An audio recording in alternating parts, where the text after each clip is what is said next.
Alright, so here is the light kind of installed, and it's ready to be wired. I realize I'm working on just aphasia and I can access the back and all that and you cannot. So the idea is you basically check, recheck, and align and take care of it that way, and then the wiring is next after I switch out that. Alright, so to get the lamp out of the housing, you just pry on it with a flathead screwdriver, but be very careful. It's a lot like taking a tire off a bicycle to get to the inner tube on a kid's bike or a regular bike. At any rate, so once you open up that, you have one ground wire, and that one ground wire is actually set right here to the base. Now that works in a regular setup because this is actually bolted to something metal and it grounds to the truck or the vehicle. What you have to do here is you have to take this wire off and then ground it to the truck itself. So what I do is I take this wire off and then I run a longer wire to that same bolt, and then I take it and I bolt it to one of the holes for the pie plate itself. The other wire, which is the same color but it's a black wire, is the power wire. What I do is I like to have all my power wires to be red.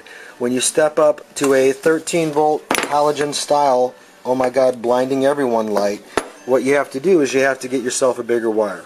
So what I like to do is get twice the size. So I'm not sure what size this is or the part number, but you can certainly see how much bigger it is. So the bigger the better. You don't need some kind of monster cable, you just need maybe a 12 or a 10 gauge wire. So if you're not sure, just bring this wire down to your local auto store and say, hey, I need something twice the size. What do you got in a red? So with that said, now I'm going to go ahead and disassemble the wires and then match them up on the halogen replacement.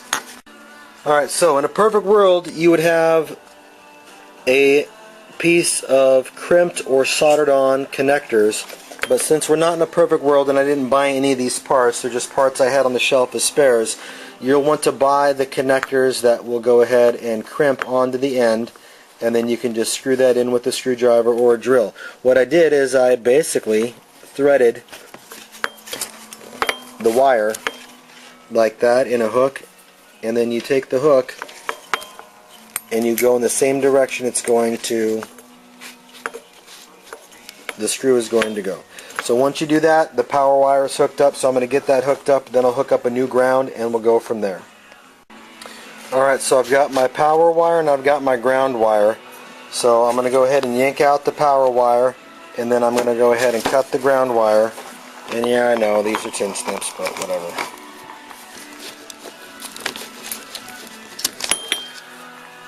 Alright, so this bulb is free and clear. It is still usable, still a perfectly good bulb, but now it comes time to put these wires through the necessary holes and run them out the bottom and then fit this back in there. So that's the next step, is to get this in there with the wires intact so I can hook it up. Alright, I had to drill out that hole a little bit with the step drill bit. That's a step drill bit. And so I can get both these wires to fit. Now obviously there's a little bit of room in there for moisture or anything else to get in there. I'm totally fine with that.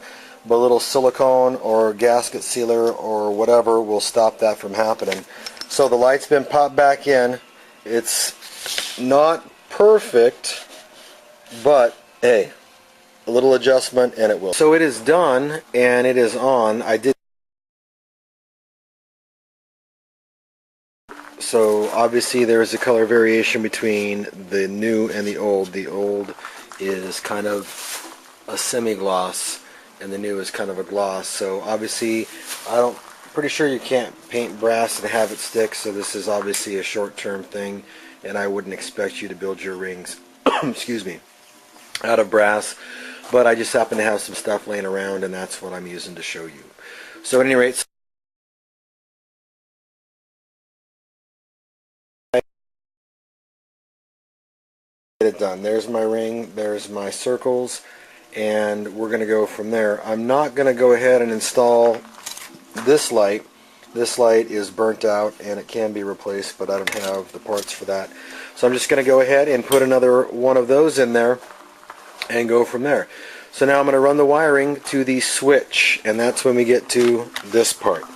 So this is the switch I'm going to use. It is a 3-prong switch, which means that it has a power, it has a ground, and then it takes that power and then transfers it to the light. So that's what I have in the truck, and I like the LED style. They come in red, green, yellow, blue, orange, and whatever color you want.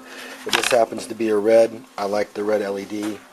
I kind of like red, so as you can tell by the truck. Anyway, so that's what's going on right now. So it's time to hook up another light and or just run this one and show you how to wire it up and call it good. Alright, when it comes time for the switch, I like to use the 3-prong switch. There's probably a prongs. Guess what? I count them 1, 2, 3. It even says, and I don't know if 1, 2, 3. So on the back of the box it will say, hey, these are the instructions, this is what you have to do. You do have to drill a 5/16 hole on these, but number 1, wait for it to focus.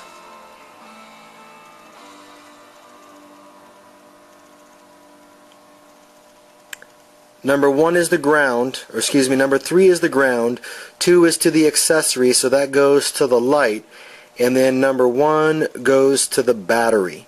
So 1 to the battery, the middle one is 2, and that goes to the lights itself, the accessory you're trying to power up, and 3 is the ground. Now the ground for this actually helps control that little light right there.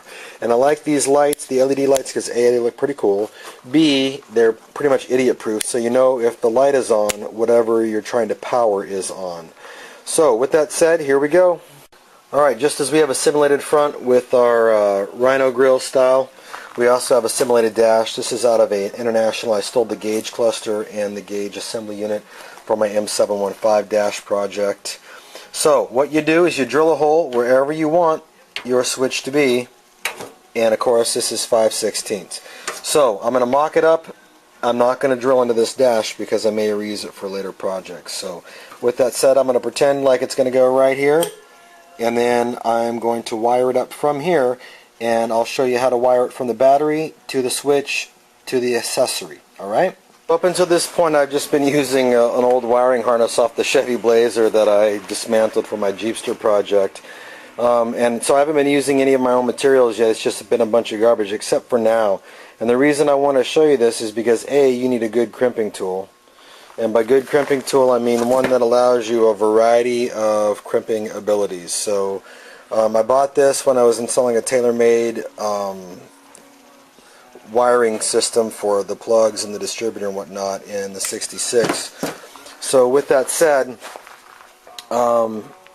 yeah, a good crimping tool, and then this part is incredibly important. And the reason why this part is incredibly important is because if you take a wire and you try to plug it in to one of these plugs and you just kind of like solder it, that's fine, but most guys will go ahead and wire it straight to the plug without this kind of female adapter. And to do that is basically running a risk for fire, because if these touch, you're going to screw something up and it's going to cost you more in the long run. So step up, buy a variety of these. I showed you these at the beginning of the video in a couple of different sizes. Buy them and then buy a good crimping tool. It doesn't hurt to add a little solder there, but I'm just showing you kind of a quick and dirty fix and a quick and dirty method to install. Alright? Alright, so I've got my mock-up, my pretend dash, so you guys get an idea.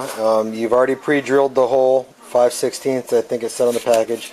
Any of those special brackets and or switches will tell you on the back what you have to pre-drill. Just be careful not to hit anything on your dash, because your dash hopefully will be installed.